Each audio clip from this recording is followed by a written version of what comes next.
Hey, it's Jason Wrobel, author of the Hay House book Eternity and host of the J. Rowe Show here on YouTube. And I want to talk today about a very sensitive and sometimes difficult subject of emotional eating. And this has come up a lot recently on my book tour with people asking me questions on podcast interviews and in-person events about how to deal with the emotional and psychological components of eating. This is a subject that I have a lot of interest in, that I've studied extensively about a lot of the underlying emotional factors and psychological barriers or challenges we have between us and food, or that are creating a negative relationship to our food choices. And I want to dive into those a little bit today. So often it's some kind of charged emotional situation in life that leads us to and continues to promote these unconscious food choices in our lives, whether it's the breakup with a lover or the loss of a dear loved one. Perhaps there's additional stress at work or just general anxiety in your day-to-day life. These are all things that can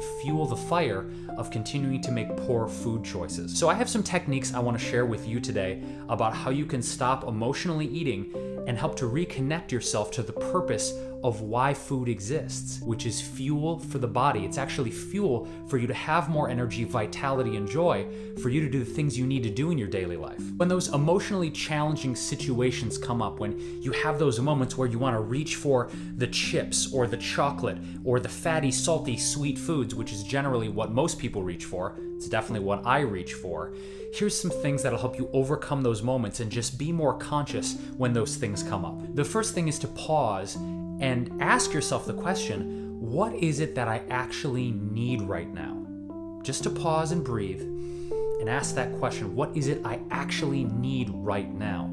Because it's probably not the nasty junk food or the salty chocolate covered chips and all those things. Maybe you need to take a moment to pause. You might need to cry or have some kind of emotional release. You might need to call a trusted friend or a loved one to connect with and have those moments of reflection and have someone who's got your back in life. It could be that you need to just take a pillow and scream into a pillow and release that negativity.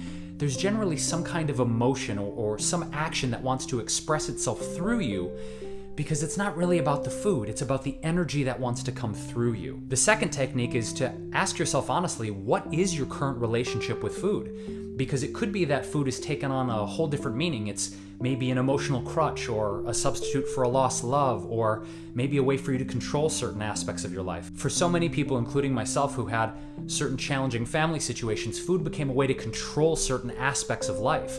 Like, no matter what's going on around me or in the outside periphery that I can't control, I can at least control what I'm putting on the end of my fork and putting in my mouth. But sometimes those control issues can get a little bit distorted and lead to some really detrimental food choices. The other technique, if you're not ready to have that kind of emotional reflection or take those conscious pauses, is to have healthier substitutions when you do reach for those comfort foods. So instead of, say, the trans fatty acid laden chips or snack foods, you get some organic non-GMO coconut oil chips.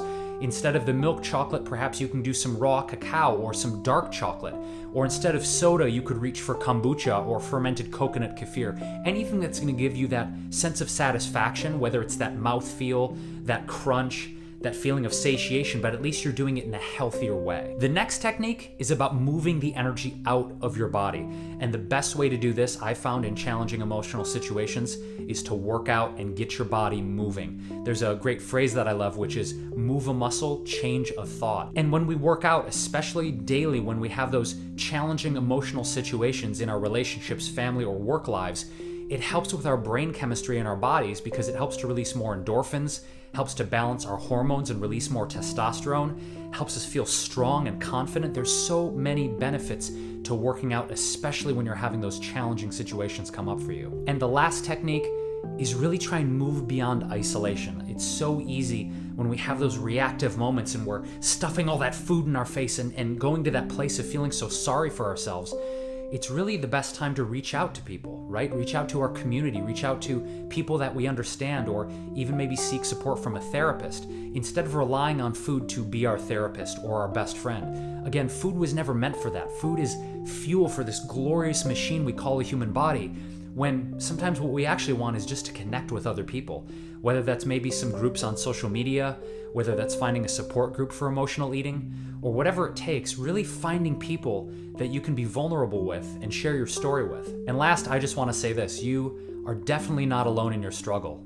You're definitely not alone in your challenge to move beyond this unhealthy relationship to food and cultivate a more balanced, joyful, and nutritious relationship to what you eat. For me, it's been a real challenge, especially when I have relationship issues. Perhaps I've broken up with someone, or feelings of rejection come up from someone I have a crush on or someone I'm in love with. Those are the moments when I reach for unhealthier food options. I'll reach for the fatty or salty or chocolate-covered goodies because there's something I'm not giving to myself.